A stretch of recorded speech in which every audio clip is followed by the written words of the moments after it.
పని చేసేటోళ్ళు గట్టి ఉండాలి, పని చేయకపోతే అడిగేటోళ్ళు కూడా గట్టినే ఉండాలి అంటే సర్కారోళ్ళు ఎంత గట్టిగా ఉంటారో ఎగస్ పార్టీ వాళ్ళు కూడా అంతే గట్టిగా ఉండాలి అన్నట్టు. అప్పుడే రాజకీయాల మీద పబ్లిక్కు ఓ నమ్మకం వస్తుంది. ఇద్దరు ఇట్లా ఎవరు చక్కగా పని చేయకపోయినా గిదేంది గిదేవ్ రాజకీయం అని అందరికంటే ముందు పబ్లిక్కే నారాజు అవుతుంటారు అన్నట్టు.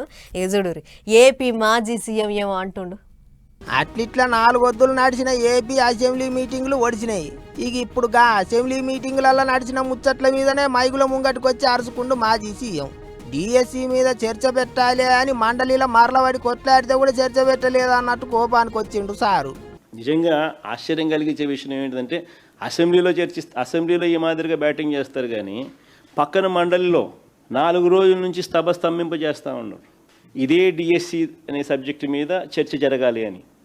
లోకేష్ రాజీనామా చేయాల్సిన అవసరం ఏముంది అని చెప్పడానికి సాక్ష్యాలు ఆధారాలతో వాళ్ళు రెడీగా ఉంటూ, సిబిఐ ఎంక్వైరీ వేయాల్సిన అవసరం ఎందుకుంది అని చెప్పడానికి వాళ్ళు సిద్ధంగా ఉంటూ సాక్ష్యాలు ఆధారాలతో రెడీగా, పక్కన కౌన్సిల్లో మాత్రం డిస్కషన్ లేక రానిరు. అంతేకాదు పంక పార్టీ వాళ్ళు ఉన్నప్పుడు గ్రూప్స్ పరీక్ష పేపర్లను ఎవరెవరితోనే దిద్దిచ్చిళ్ళు, అంత ఆగమాగం చేసిళ్ళు అని సీఎం సార్ అసెంబ్లీలో గట్టిగానే మాట్లాడే కదా.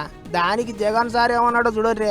అప్పటి ఏపీపీఎస్సీ పరీక్షల్లో ఇప్పుడు చంద్రబాబు నాయుడు మాదిరిగా పేపర్ లీకేజ్ జరగల. ఇప్పటి డిఎస్సి మాదిరిగా ప్రశ్నపత్రాల విభాగంలో పనిచేస్తూ ఉన్న అవుట్సోర్సింగ్ ఉద్యోగులకి ఎవరికి ర్యాంకులు రాలా, ఎవరికి అనుకూలంగా ప్రత్యేకమైన జీవోలు తీసుకొని రాలా. ఎవరికి అనుకూలంగా మేము మా హయాంలో ప్రత్యేకంగా ఎవరికి ఫేవర్ చేయాలని అనుకూలంగా ప్రత్యేకమైన జీవోలు తీసుకొని రాలా. పరీక్షలే రాయకుండా ఎవరికి ఉద్యోగాలు ఇవ్వాల. పరీక్షలే రాయకుండా ఉద్యోగాలు ఎవరికి ఇచ్చిన పరిస్థితి లేదు మా గవర్నమెంట్లో. ఉద్యోగాలు అమ్ముకున్నట్టుగా, డబ్బులు ఇచ్చినట్టుగా, బేరసారాలు చేస్తున్నట్టుగా ఆడియోలు, వీడియోలు ఇలాంటి ఆధారాలు ఏ రోజు కూడా మా ప్రభుత్వ హయాంలో బయటికి రాలా. కాదన్నట్టు మస్తు నియ్యతిగా పెట్టినాం పరీక్షలు అన్నట్టు చెప్పుకొచ్చిండు మాజీ ముఖ్యమంత్రి. ఇక అది అట్లుంటే మైకుల ముంగట చెప్పిన ఈ ముచ్చట్లేవో అసెంబ్లీకి వచ్చి చెప్పింటే అయ్యపోతుండే కదా. చర్చనో రచ్చనో ఏమయ్యేదో పబ్లిక్కే చూసేటోళ్ళు కదా అని అంటారు కూటమి లీడర్లు. అసెంబ్లీకి రాకుండా బయట ఎందుకు ముచ్చట్లని అడగబట్టిండ్రు. ఇక అది అట్లుంటే మాజీ సీఎం జగన్ సారు నియోజకవర్గం పులివెందుల పట్టణంలో 3 దినాల సంది చెత్త బండ్లు రోడ్డు ఎక్కుతలేవట. అప్పుడు నీటుగుండే పట్టణం అని జాతీయ అవార్డు అందుకున్న పులివెందుల ఇప్పుడు కంపు కొడుతుందని అంటారు పబ్లిక్. ఇక చెత్త బండ్లు ఏంటికి రోడ్డు ఎక్కుతలేవయ్యా అని అడిగితే దాంట్లో పోయేనికి డీజిల్ లేదా అంటారట. మరి అదే ముచ్చట్నో అట్లేంటికి చేస్తుండ్రో కానీ పబ్లిక్ అయితే 3 వద్దుల సంది ముక్కులు మూసుకొని తిరిగే కథ అవుతున్నదట.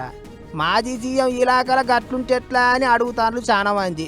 కూటమి సర్కారు పట్టించుకుంటలేదని పక్క పార్టీ వాళ్ళు అంటుంటే మాజీ సీఎం పులివెందులనే ఉండి పబ్లిక్ కు పని చేసి పెట్టాలి అంటారట కూటమి లీడర్లు.